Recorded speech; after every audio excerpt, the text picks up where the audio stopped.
ചിലർ സംശയം പ്രകടിപ്പിച്ചു. രാഹുൽജി 5 ഗ്യാരണ്ടികൾ പ്രഖ്യാപിച്ചു. അത് നടക്കുമോ? ഞാൻ നിങ്ങളോട് പറയുന്നു, UDF-ന് വേണ്ടി പറയുന്നു, അത് നടപ്പാക്കാനുള്ള ആർജവവും അതിനായി ഖജനാവിൽ പണം നിറയ്ക്കാനുള്ള ഉത്തരവാദിത്വവും UDF-നുണ്ട്. നമ്മുടെ സതീശൻ നേതാവിന് തന്നെ ഒരു സംശയമുണ്ട് കേട്ടോ. ഈ രാഹുൽ ഗാന്ധി പ്രഖ്യാപിച്ച 5 ഗ്യാരണ്ടികളുണ്ടല്ലോ, അത് ഈ മലയാളികൾ വിശ്വസിച്ചു കാണുമോ ഇല്ലയോ എന്ന്. അതുകൊണ്ട് അദ്ദേഹം ഒന്നും കൂടെ ഉറപ്പിച്ച് പറയുകയാണ്, UDF അധികാരത്തിൽ വന്നാൽ UDF-ന് വേണ്ടി ഞങ്ങൾ ഈ 5 ഗ്യാരണ്ടികൾ നടപ്പിലാക്കുമെന്ന് ഉറപ്പിച്ച് പറയുന്ന ഒരു രംഗമാണ് ഇപ്പം നമ്മൾ കണ്ടത്. കാരണം എല്ലാ കാര്യങ്ങളുമൊന്നും ഈ മലയാളി പെട്ടെന്ന് വിശ്വസിച്ച് കളയില്ല. കാരണം അവനവൻ്റെ അനുഭവം ഉണ്ടല്ലോ, ആ അനുഭവം വെച്ചിട്ടാണല്ലോ നമ്മൾ പലരെയും അളക്കുന്നത്.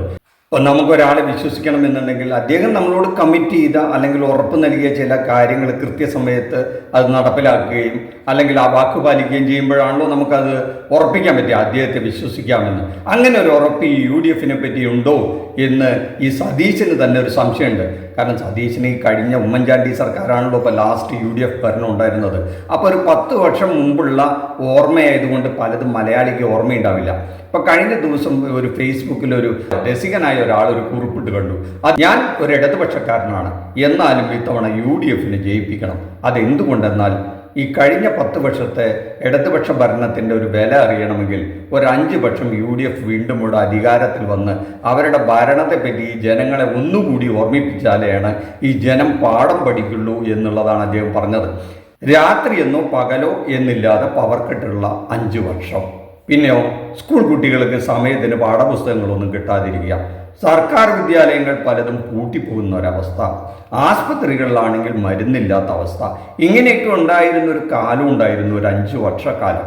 അത്തരം ഒരു കാലഘട്ടത്തിലേക്ക് മലയാളി വീണ്ടും ഒന്ന് പോകേണ്ടതുണ്ട്, ഓർമ്മ പുതുക്കേണ്ടതുണ്ട്. എന്നാൽ മാത്രമേ UDF-ന്റെ 5 വർഷത്തെ ഭരണം എന്തായിരുന്നു എന്ന് മലയാളിക്ക് ഒരിക്കൽ കൂടി ഓർമ്മ കിട്ടുകയുള്ളൂ എന്നാണ് ആ സരസൻ പറഞ്ഞു വെച്ചതിൻ്റെ രത്ന ചുരുക്കം എന്നാണ് പറയാനുള്ളത്. എന്നാലും നമ്മുടെ നേതാവിന് സതീശൻ സാറിന് കുറെ കൂടെ കാര്യങ്ങൾ പറയാനുണ്ടാവും, അതും കൂടി കേട്ടു നോക്കാം. ആദ്യത്തെ 2 ഗ്യാരണ്ടികൾ സ്ത്രീകൾക്ക് വേണ്ടിയുള്ളതാണ്. KSRTC ബസ്സിൽ ഇനി നിങ്ങൾക്ക് സൗജന്യ യാത്രയാ. ഒരാളും നിങ്ങളോട് പണം ചോദിക്കില്ല. 2 കോളേജിൽ പഠിക്കുന്ന പെൺകുട്ടികൾക്ക് മാസം 1000 രൂപ അയച്ചു കൊടുക്കും. അവര് പഠിക്കട്ടെ, അവര് പഠിച്ചു മിടുക്കികളായി ഈ കേരളത്തിന്റെ അഭിമാനങ്ങളായി അവര് മാറട്ടെ. ഈ വാഗ്ദാനങ്ങളൊക്കെ കേട്ട് നമ്മൾ മലയാളി മംഗന്മാരങ്ങ് കോരിത്തരിച്ചിരിക്കുകയാണ്. ഒന്ന് ആലോചിച്ച് നോക്കൂ, ഈ സർക്കാർ ഓഫീസിലൊക്കെ ജോലി ചെയ്യുന്നവരില്ലേ 70,000, 80,000, 1 ലക്ഷം രൂപ വരെയൊക്കെ ശമ്പളം വാങ്ങിക്കുന്ന സർക്കാർ ജീവനക്കാർ, സ്കൂൾ ടീച്ചേഴ്സ്, ലെക്ചേഴ്സ്, പിന്നെ എന്തിനു പറഞ്ഞു പൊതുമേഖലാ സ്ഥാപനങ്ങൾ, പിന്നെ ധാരാളം സമ്പത്തുള്ള സ്ത്രീകൾ, അവർക്കൊക്കെ ഈ KSRTC ബസ്സിൽ അങ്ങോട്ട് ഫ്രീ സൗജന്യ യാത്രയാണ് മഹാന്മാരായ നേതാക്കൾ ഓഫർ ചെയ്തിരിക്കുന്നത്. അത് മാത്രമോ, സമ്പന്ന കുടുംബങ്ങളിൽ നിന്ന് വരുന്ന പെൺകുട്ടികളായാലും വേണ്ടി അവർ പോയി പഠിക്കട്ടെ, കോളേജിൽ പോയി പഠിക്കട്ടെ, മാസം 1000 രൂപ ഇന്ന് കൊടുക്കാമെന്നാണ് ആര് പറയുന്നത്? നമ്മുടെ സതീശൻ സാറും കൂട്ടരും പറയുന്നത്. എന്തൊരു സാമ്പത്തിക വൈദഗ്ധ്യമാണല്ലേ UDF വന്നാൽ നടപ്പിലാക്കാൻ പോകുന്നത്. ഇതെല്ലാം ഇവിടെ അനുഭവിക്കട്ടെ, മലയാളികൾ ശരിക്കും അനുഭവിക്കട്ടെ എന്നല്ലാതെ നമ്മളെന്താ പറയുക? നമ്മൾ കൊടുക്കുന്ന നികുതി പണം എടുത്തിട്ട് ഇത്തരം സമ്പന്ന കുടുംബങ്ങളിലെ പെൺകുട്ടികൾക്ക് പഠിക്കാൻ 1000 രൂപ കൊടുക്കുമെന്ന് ഈ ധീര നേതാവ് കോരം പ്രസംഗിക്കുന്ന കേട്ടിട്ട് കേരളത്തിലെ സ്ത്രീജനങ്ങൾ ഒന്നടങ്കം നിങ്ങൾക്ക് ഏപ്രിൽ 9-ന് നിങ്ങളുടെ വോട്ട് പെട്ടിയിൽ UDF-ന്റെ വോട്ട് പെട്ടിയിൽ വോട്ട് ചെയ്യാനായിട്ട് റെഡിയായിരിക്കുകയാണ്. കേരളം നശിച്ചാലും വേണ്ടില്ല, മുടിഞ്ഞാലും വേണ്ടില്ല, നിങ്ങളെ അധികാരത്തിലേറ്റി തീരൂ എന്നവർ വാശി പിടിച്ചാൽ നമുക്ക് എന്ത് ചെയ്യാൻ പറ്റും? ബാക്കി ഗ്യാരണ്ടികളെ പറ്റിയും ഈ നേതാവിന് വളരെ ആവേശത്തോടു കൂടെ നമ്മളോട് പറയാനുണ്ടാവും. അത് മുഴുവൻ കേട്ടിരിക്കാനുള്ള ഒരു മനോധൈര്യം നമുക്കില്ലാത്തതുകൊണ്ട് നമുക്കൊരു കാര്യം നമ്മുടെ നേതാവിനോട് തിരിച്ചു പറയാം. നിങ്ങൾ ആ മുണ്ടക്കയിലെ അല്ലെങ്കിൽ ചൂരന്മലയിലെ ദുരന്ത ബാധിതരോട് ഒരു കമ്മിറ്റ്മെൻറ്റ് നടത്തിയിരുന്നു, ഒരു 100 വീട് ഞങ്ങൾ വെച്ച് നൽകാമെന്ന്. അതിന് കല്ലിട്ട് നിങ്ങളുടെ നേതാവ് ഇതേ ഗ്യാരണ്ടി നൽകിയ രാഹുൽ ഗാന്ധിയും പെങ്ങളും ഇവിടുന്ന് പോയിട്ട് മാസങ്ങളായി. ഒരു കല്ലിട്ട് ഒരു വീടെങ്കിലും നിങ്ങൾ ഈ ഇലക്ഷന് മുമ്പ് ഏതെങ്കിലും ഒരു ദുരന്തബാധിതന് കൊടുത്തിരുന്നെങ്കിൽ നിങ്ങളെ വിശ്വസിക്കാമായിരുന്നു. നിങ്ങളുടെ വാക്കും പഴയ ചാക്കും ഒന്നാണെന്ന് ഈ മലയാളിക്ക് ഇതിനകം അറിയാം. ഈ 5 ഗ്യാരണ്ടികൾ നിങ്ങൾ എവിടുന്ന് നടപ്പിലാക്കാനാണ്? കേരളത്തിന്റെ ഖജനാവിൽ പണം വേണ്ടേ എൻ്റെ സതീശൻ നേതാവേ?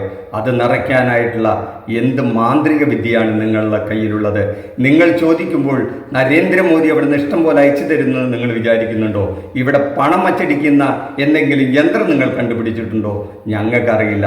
വോട്ട് കിട്ടാൻ വേണ്ടി എന്ത് വിടുവായത്വം വിളിച്ചു പറയുന്ന ഒരു രീതിയിലേക്ക് നിങ്ങളുടെ പാർട്ടിയും നിങ്ങളുടെ നേതാക്കളും മാറിയെങ്കിൽ അതിന് ഈ മലയാളികളെ കുറ്റം പറഞ്ഞിട്ട് കാര്യമില്ല.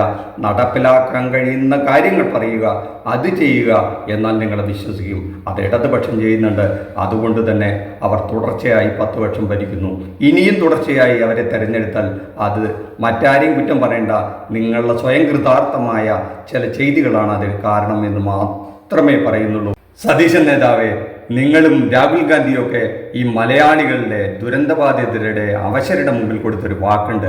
അതിൻ്റെ ഇന്നത്തെ അവസ്ഥ എന്താണെന്ന് ഈ അടുത്ത ദിവസം ഒരു ചാനൽ പുറത്തുവിട്ട വിവരം ഇതാ കണ്ടോളൂ. അതെങ്കിലും കണ്ടുകൊണ്ട് ഇനിയെങ്കിലും ഇത്തരം വിടുവായത്തങ്ങൾ പറയുന്നത് നിർത്തുക. നന്ദി, നമസ്കാരം. മറ്റൊരു വിഷയവുമായി മറ്റൊരു എപ്പിസോഡ് കാണുന്നവരെ താങ്ക് യു. മുണ്ടക്കൈ ചൂരൽമല ദുരന്ത ബാധിതർക്കായി കോൺഗ്രസ് പ്രഖ്യാപിച്ച വീടുകളുടെ നിർമ്മാണം എവിടെ വരെയായി എന്ന് നോക്കിയാലോ? ഉത്തരം നിർമ്മാണം ഇതുവരെ തുടങ്ങിയിട്ടില്ല എന്നുള്ളതാണ്. രാഹുൽ ഗാന്ധിയും പ്രിയങ്ക ഗാന്ധിയും ചേർന്ന് തറക്കല്ലിട്ട് 2 ആഴ്ച പിന്നിട്ട് കഴിഞ്ഞല്ലേ, എന്നിട്ടും കുന്നംപറ്റയിലെ ഭൂമിയിൽ ഒരു ജോലിയും ഇതുവരെയും തുടങ്ങാനായിട്ടില്ല. എം കമൽ തയ്യാറാക്കിയ റിപ്പോർട്ട് കാണാം. മേപ്പാടി പഞ്ചായത്തിലെ കുന്നംപറ്റയിലുള്ള ഈ സ്ഥലത്താണ് ഫെബ്രുവരി 26-ന് രാഹുൽ ഗാന്ധിയും പ്രിയങ്ക ഗാന്ധിയും ചേർന്ന കോൺഗ്രസിന്റെ ഭവന പദ്ധതിയുടെ തറക്കല്ലിട്ടത്. ഇവിടെയായിരുന്നു വേദി. ആ തറക്കല്ലിട്ട ഫലകം ഇവിടെ എവിടെയോ ഉണ്ടായിരുന്നു. പക്ഷെ ചില വാർത്തകളൊക്കെ വന്നതിനെ തുടർന്ന് അത് കോൺഗ്രസ് നേതാക്കൾ എടുത്തു മാറ്റിയെന്ന് തോന്നുന്നു. ഒരു വീടിന്റെ തറയ്ക്ക് വേണ്ടി കുഴിയെടുക്കാനോ ഒരു കല്ലെടുത്തു വെക്കാനോ അല്ലെങ്കിൽ കല്ല് ഇറക്കിയിട്ട് പോലുമില്ല. ഇവിടെ കുറച്ച് അസംസ്കൃത വസ്തുക്കളുണ്ട്. അത് മുമ്പ് ഇവിടെ ഉണ്ടായിരുന്ന ടാറിംഗ് പ്ലാന്റിൻ്റെതാണ്. കോൺഗ്രസിന്റെ വീടിനായി ഒരു ലോഡ് കല്ല് പോലും ഇവിടെ ഇറക്കിയിട്ടില്ല, ഒരു കുഴി പോലും എടുത്തിട്ടില്ല. മേപ്പാടി പഞ്ചായത്തിൽ അന്വേഷിച്ചപ്പോൾ ബിൽഡിംഗ് പെർമിറ്റിനായിട്ടോ വീടുകളുടെ നിർമ്മാണത്തിനോ എന്തെങ്കിലും അപേക്ഷ നൽകിയിട്ടുണ്ടോ എന്ന് അന്വേഷിച്ചപ്പോൾ ഇല്ല എന്നുള്ള മറുപടിയാണ് കിട്ടിയത്. സർക്കാർ ഇപ്പോൾ ഉദ്ഘാടന മഹാമഹങ്ങൾ നടത്തുന്നതിനെതിരെ പ്രതിപക്ഷവും കോൺഗ്രസും ഒക്കെ പറഞ്ഞുകൊണ്ടിരിക്കുന്നു. പക്ഷേ കോൺഗ്രസ് കൊട്ടിഘോഷിച്ച് ദേശീയ നേതാക്കളെ കൊണ്ടുവന്ന ഇവിടെ തറക്കല്ലിടൽ നടത്തിയിട്ടും ആ ഭവന പദ്ധതിയുമായി ഒരു ഇഞ്ച് പോലും മുന്നോട്ട് പോകാൻ KPCCക്കോ ജില്ലാ കോൺഗ്രസ് നേതൃത്വത്തിനോ കഴിഞ്ഞിട്ടില്ല. മാത്രമല്ല, കല്ലിട്ട് പോകുന്നവർ എന്നൊരു പരാതി കോൺഗ്രസിനെ കുറിച്ചുണ്ട്. പക്ഷേ ഇവിടെയാണെങ്കിൽ ആ തറക്കല്ലിടൽ ചടങ്ങ് നടത്തിയെന്നല്ലാതെ കുഴി കുഴിച്ച് ഒരു കല്ല് പോലും ഇതുവരെ ഇട്ടിട്ടില്ല.